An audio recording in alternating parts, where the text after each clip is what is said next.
inflation, Keynes said it many years ago that it's an invisible tax that only one man in a million really understand. Last year, Washington tried to convince America that inflation would be transitory, temporary. That's a transitory thing. The inflation picture has become more and more challenging over the course of this year, without question. Say right, we're still seeing inflation. It's that monthly core inflation. I think it's going to get a lot worse. Plan is whether inflation will stay tame. We're headed toward a recession. That's a major league recession signal. Inflation. Now we're in a situation where inflation will become entrenched. Report forecasts a recession here in the United States starting next spring. We don't know if it's a recession. What we can say is that if it is one, it's not like anything we've ever seen before. It's the highest inflation rate, Mr. President, in 40 years. I got that. But guess what we are? They're driving us further into recession and driving up inflation. As a matter of fact, they're battling the Fed right now. Well, Jeff Bezos is warning Americans to brace for recession. In a tweet last night, the Amazon founder wrote, "Yep, the probability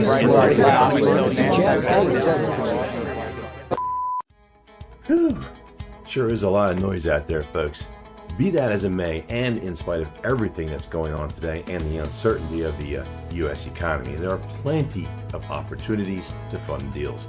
In fact, it is the exact nature of the current economic conditions, along with tightening lender requirements, combined with an emerging exodus of private mom-and-pop lenders that will create even more opportunities for you as an investment real estate loan broker. Hey, stick with me here. I'm certain you're going to like this.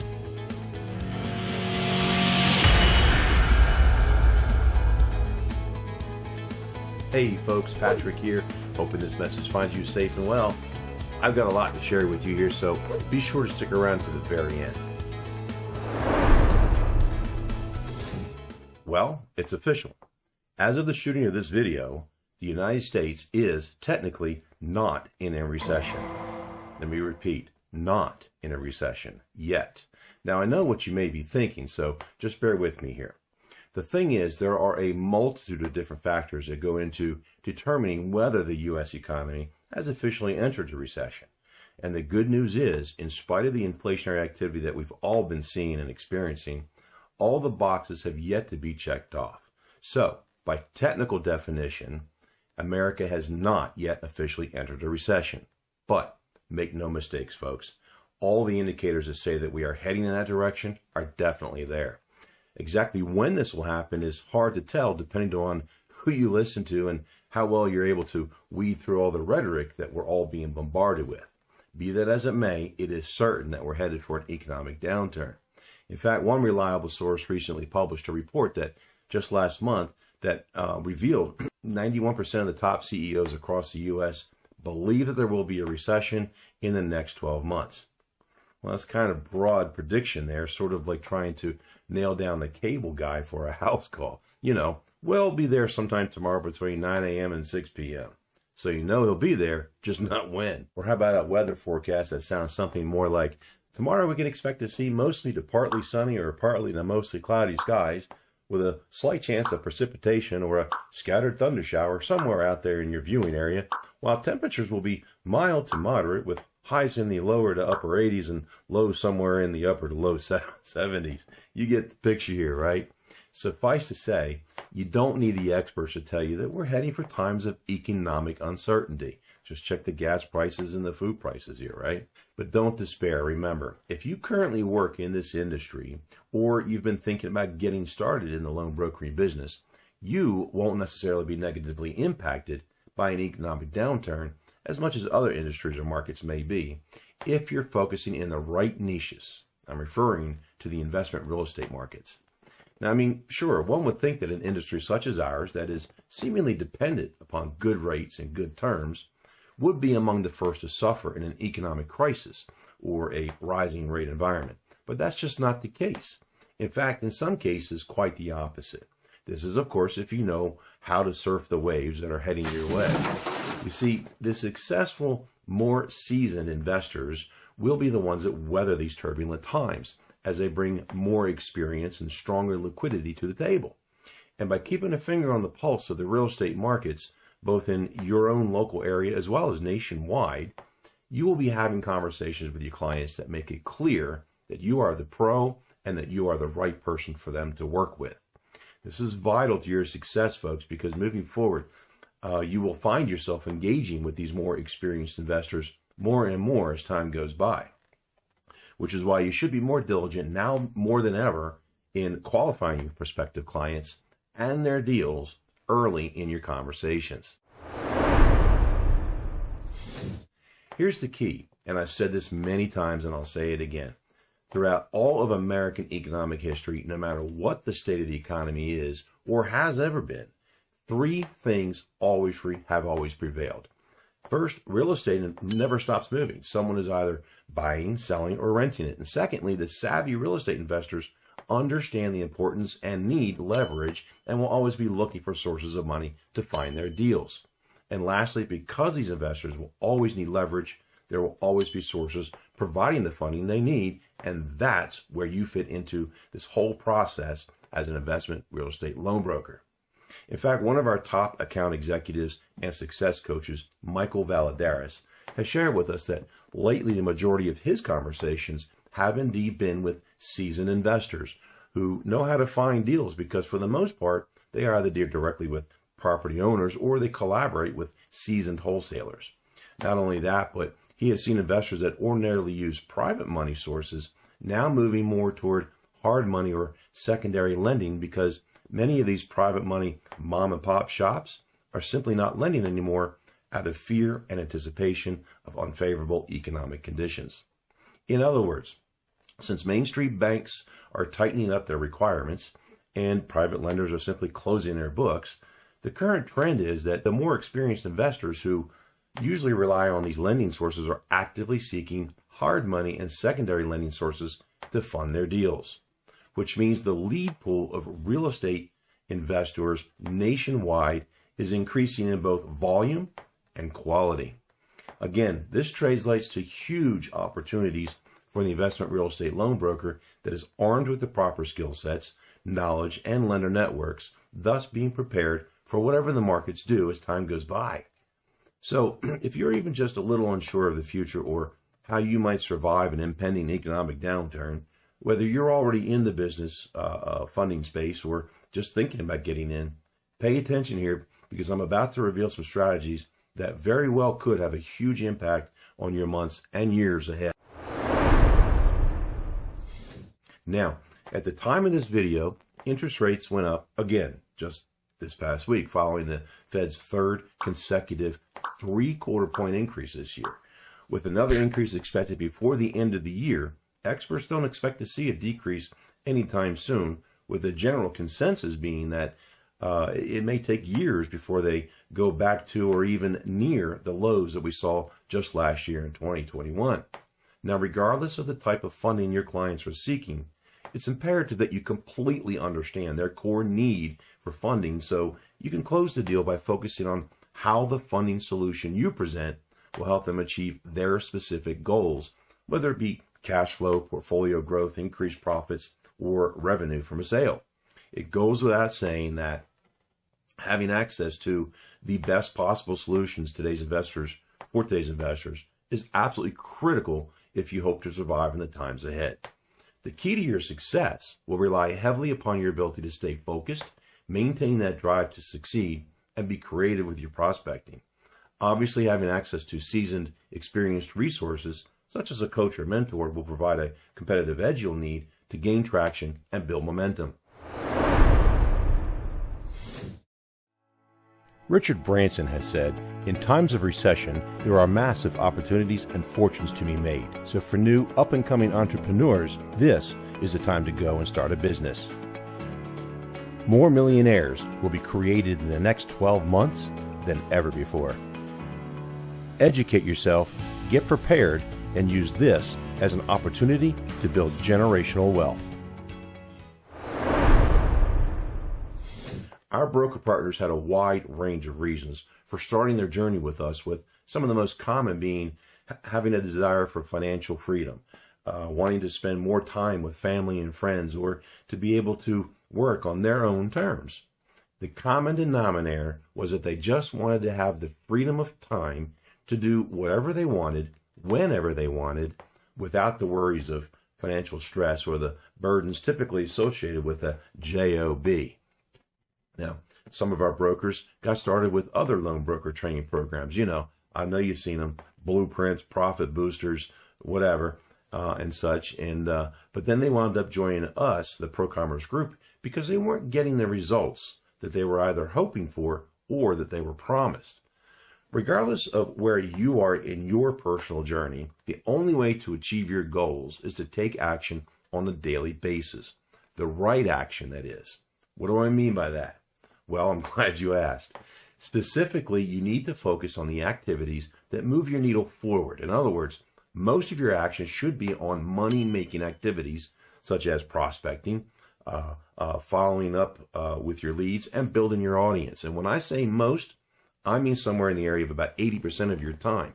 And if you're not sure what you need to do, or you feel like you're stuck in just trading water, then you should have access to a coach or mentor that can help guide you. In essence, if we want to direct our lives, we must take control of our consistent actions. It's not what we do once in a while that shapes our lives, but what we do consistently. Now, it's important to realize, too, that personal development is just as critical as these money-making activities, because that ultimately is what drives your actions. That's right. Your mindset will absolutely determine your results. Now, please understand, I'm not just trying to feed you a bunch of feel-good mumbo-jumbo crap here. What I'm talking about here is based upon real and proven science. And that's this. If you develop a routine of training your growth mindset, it will naturally, systematically, and even automatically become the very catalyst to your success. While on the other hand, if you choose to neglect it, your mindset will become your nemesis, leading you down to a path of failure. Catalyst, nemesis. Let me ask you, which one would you truly want as a personal co-pilot?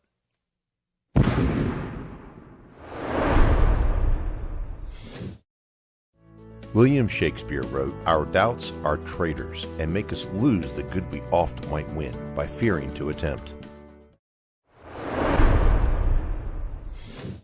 As it turns out, self-doubt is among one of the top reasons that good people just can't seem to gain traction. It happened to me on more than one occasion. And let me tell you, it's debilitating, crippling.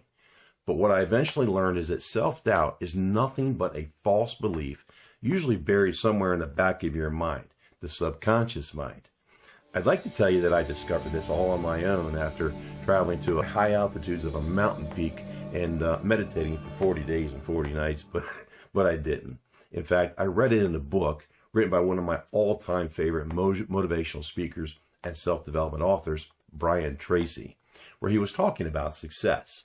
And actually, I found a clip of a seminar he gave not long ago. Check it out.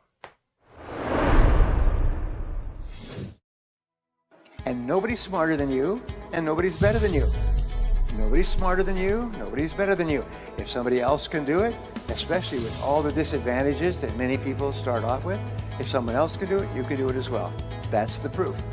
Abraham Lincoln once said that some become wealthy is proof that all can become wealthy. It's just the very fact that a person does well, it's proof. They started with nothing and they became wealthy, well, there's the proof, you can do it as well. Just do the same thing. Did you catch that? If somebody else can do it, you can do it as well. That's the proof. Just do the same things they did. Let that marinate a little. In fact, Tony Robbins puts it in another way when he said, if you want to be successful, find someone that has achieved the results you want, copy what they do, and you'll get the same results. I may have paraphrased that a little bit, but I'm sure you get the point here. Look, if you're not getting the results you want, or it feels like you're not gaining any traction or moving forward, perhaps you might need to take a good, honest look within yourself, your mindset, okay, to find the root cause. Because if you are without any doubt whatsoever that you truly want more out of life, then you're halfway there to developing the first key component you need, and that is your growth mindset. And once you get that, you'll need the other two key components to success, but you're having the willingness to do whatever it takes to get the results you desire and having access to the right tools, resources, coaching, and one-on-one mentoring. So mindset, action, and support. Those are the three key fundamental attributes you'll need to succeed. Anyway, assuming your desire is genuine, backed by a true motivating factor, that is your why, then you'll need to go a little deeper to find what's holding you back. What's blocking you? What is it that's preventing you from moving forward from where you are right now to wherever it is you want to be? Is it fear, whether fear of failure, fear of success, or even just fear of mistakes? How about procrastination, which is really often disguised as information paralysis? Sound familiar? Complacency is another challenge that many people face, thinking that they should just, settle for the status quo. Whatever it is, you've got to find it. Then resolve to kick its ass. I mean, whatever your obstacles are, remember, that's all they are, obstacles, and that they can be eliminated with effort on your part. Remember what Brian Tracy said, nobody's better than you and nobody is smarter than you. So make a commitment to yourself once and for all that your desire for whatever it is you want is stronger than any of the obstacles that may get in the way. As Tony Robbins says, change happens when the pain of staying the same is greater than the pain of change. In other words, the pain of not reaching your objectives must outweigh the pain of whatever it is you need to do to get there. In fact, Michael shared something else with me that illustrates this point perfectly, which he says had a huge impact on him already. So he told me that he doesn't really like to read much, but that he really wanted to boost his personal growth. So a couple months ago, he began listening to audiobooks and tuning into podcasts and YouTube videos. He would fill in time gaps here and there when he could to tune into something worthwhile. However, his challenge was finding the time gaps he needed because, just like the rest of us, he couldn't seem to be able to find the extra time that his already full schedule. So, and that's when it hit him, that aha moment, when he realized it wasn't about finding the time at all. It was really as simple as making the time. He went on to explain that in order to make the time, he needed to negotiate a time trade with himself. In other words, he needed to take the time that he spent doing something else of lesser value and trade it in so that he could spend that time doing something else of a much higher value.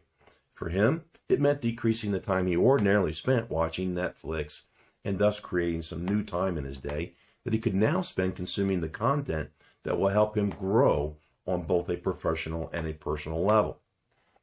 That's right. He traded mindless hours of Netflix reruns and B-rated series with lousy acting for real, high-quality, high-value content that feeds his growth mindset and then making this new activity an integral part of his regular daily routine. So in his case, the pain of not having the time to devote to personal growth or not being able to grow was greater than the pain of not spending time on the couch scratching himself as he binged on Netflix and popcorn. Not only that, but Michael states that this simple change in his behavior has completely changed his sense of direction and given him something much more impactful to work on. So commit to doing whatever it takes to get the results you truly desire. Because the reality is just having access to all the resources and guidance you need to help you achieve those dreams and goals of yours just won't be enough. You see, at the end of the day, it all comes down to one thing, and that one thing is you. You must become your own driving force. That's the magic bullet. As Brian Tracy also says, success really is predictable. But a sad reality is that many would-be successful folks out there just don't get there because of a single underlying issue, which is their unwillingness to change the behaviors and beliefs that are holding them back and adopt new, empowering habits and behavior that will ultimately drive them to becoming successful at whatever they desire. In other words, they start taking the right actions. They start doing whatever it takes to get the results they truly desire. In fact, one of the 80 books written by Brian Tracy called the 21 Secrets of Self-Made Millionaires is a great resource for learning about some of these actions. You should grab a copy from your favorite bookseller or download it to your Kindle and dig in this weekend. It could change your life. All right, folks. Well, that about does it for now. I really do appreciate you hanging out to watch this video, and it's my hope that you were able to get some value from it. In fact, if you did like it, I'd be most grateful if you would let me know by clicking that like button down there. And please drop some comments down there as well to let me know that your thoughts on what you just saw. I mean, okay, yeah, the YouTube algorithms like to see the activity and rank my content based on the likes and comments, and that helps me out a lot too. But seriously, and most importantly, your feedback and insights really are very important to me. So before I go, I want to circle back to the economic environment real quick and what one well-respected expert has to say about how you should prepare and how you can survive whatever the outcome. Now, to say this expert knows his way around money is a bit of an understatement. At the age of just 16 years old, he resolved to becoming a millionaire by the time he was 30, and he did it. The man I'm speaking of here is none other than Warren Buffett. He went on to becoming one of today's top 10 wealthiest people in the world with a current net worth of just over $100 billion. That's with a B. The interesting thing is, of his current net worth, roughly 97% of it wasn't acquired until after the age of 60. As of the production of this video, Warren Buffett is 92 years old. Anyway, this is great stuff, and it should instill hope, and I hope you enjoy. So enjoy the message. Thanks for tuning in, and make it a great day. The best thing you can do is to be exceptionally good at something. If you're the best doctor in town, if you're the best lawyer in town, if you're the best whatever it may be, no matter whether people are paying you with $1 zillion or paying you, they're going to give you some of what they produce in exchange for what you deliver. And if you're the one they pick out to do any particular activity, whatever it may be, whatever abilities you have can't be taken away from you. They can't actually be inflated away from you. And they will trade you for the skill you have. So the best investment by far is anything that develops yourself. So the best investment by far is anything that develops yourself. That's what I would do. Nobody can take away from you the talent you have. Figure out what you'd like to be, do what you really like doing, what you're good at, what's is useful to society, and then it doesn't make any difference whether the dollar bill, is now worth, in terms of the purchasing power, a cent or a half a cent or 1/100th of a cent. If you're the best in town, they can't take it away from you.